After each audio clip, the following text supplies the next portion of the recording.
Hello అందరికీ welcome back to my channel Vidya's వంటిల్లు. నేను మీ విద్య. ఈరోజు మీకోసం వైట్ సాస్ పాస్తా చేయబోతున్నాను. క్రీమీగా టేస్టీగా చాలా బాగుంటుందండి. ముందుగా వైట్ సాస్ పాస్తా కోసం ఒక సాస్ ప్యాన్లో వాటర్ తీసుకుని కొంచెం పాస్తా యాడ్ చేసుకుని దాంట్లో కొంచెంగా సాల్ట్ ఆయిల్ యాడ్ చేసి బాయిల్ చేసి పక్కన ఉంచుకోవాలి. తర్వాత నీటిని స్ట్రెయిన్ చేసుకుని పెట్టుకోవాలి. ఆ తర్వాత ఇంకొక ప్యాన్ తీసుకుని దాంట్లో కొంచెం బటర్ యాడ్ చేసి carrot, capsicum, onion, mushroom, sweet corn, నా దగ్గర ఉన్న వెజ్జీస్ తీసుకున్నాను. మీ దగ్గర ఉన్న అవైలబుల్లో ఏ వెజ్జీస్ అయినా తీసుకోవచ్చండి. బ్రోకలీ, ఇంకా స్వీట్ కార్న్, ఇంకా చాలా క్యాబేజ్, మీకు నచ్చిన వెజిటేబుల్స్ అన్నీ యాడ్ చేసుకోవచ్చు. నేను దీంట్లో కొంచెం సాల్ట్ అండ్ పెప్పర్ యాడ్ చేసుకుని వెజెస్ని జస్ట్ సాటే చేసుకుంటున్నా బటర్లో. అంతే, క్రంచీగానే ఉండాలి. జస్ట్ సాటే అయితే సరిపోతుంది. ఆ తర్వాత మళ్ళీ ఆ వెజ్జెస్ని పక్కన పెట్టుకుని ప్యాన్లో ఇంకొంచెం బటర్ యాడ్ చేసుకుని దాంట్లో 2 టేబుల్ స్పూన్స్ గోధుమ పిండిని యాడ్ చేసుకుంటున్నానండి. గోధుమ పిండి ఆప్షనల్, మీ ఇష్టం. మీకు కావాలంటే మైదాని కూడా యాడ్ చేసుకోవచ్చు. నేను కొంచెం హెల్దీ వేలోనే వెళ్దామని నేను గోధుమ పిండిని యాడ్ చేసుకుంటున్నాను. మంచిగా బటర్లో గోధుమ పిండి మొత్తం మంచిగా ఫ్రై అయ్యే వరకు ఫ్రై చేసుకోవాలి.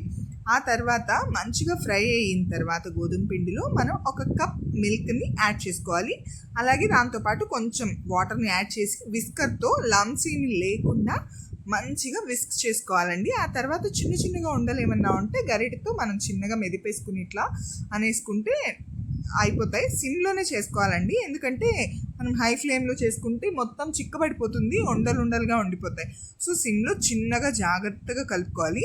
చూసారా, థిక్ క్రీమీ కన్సిస్టెన్సీ వచ్చింది కదా. ఇప్పుడు సాల్ట్ అండ్ పెప్పర్ని యాడ్ చేసుకోవాలి. 1 స్పూన్ ఆరిగానోని యాడ్ చేస్తున్నాను. మంచిగా మిక్స్ చేసుకోవాలండి.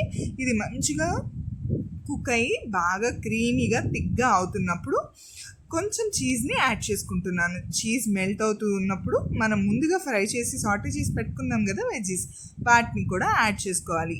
మంచిగా వీటన్నిటిని చక్కగా కలిసేలాగా మిక్స్ చేసుకోవాలండి.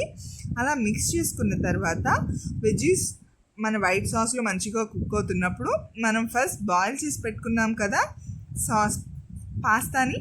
ఆ పాస్తాని కూడా మనం వైట్ సాస్లో యాడ్ చేసుకోవాలి. బాయిల్ చేసిన పాస్తాని మనం హాట్ వాటర్ రిమూవ్ చేసి కోల్డ్ వాటర్తో వాష్ చేసి ఒక స్ట్రైనర్లో పెట్టుకోవాలి. అలా స్ట్రెయిన్ చేసుకున్న పాస్తాని మనం వైట్ సాస్లో యాడ్ చేసుకోవాలి. ఆ తర్వాత పైనుంచి ఇంకొంచెం చీజ్ యాడ్ చేసి మిక్స్ చేసుకుంటే మన cheesy creamy white sauce pasta ready. పిల్లలకి పెద్దలకి చాలా బాగా నచ్చుతుందండి. మీరు కూడా తప్పకుండా ట్రై చేయండి. రెసిపీ నచ్చినట్లయితే సబ్స్క్రైబ్ చేసి, లైక్ చేసి, షేర్ చేయండి.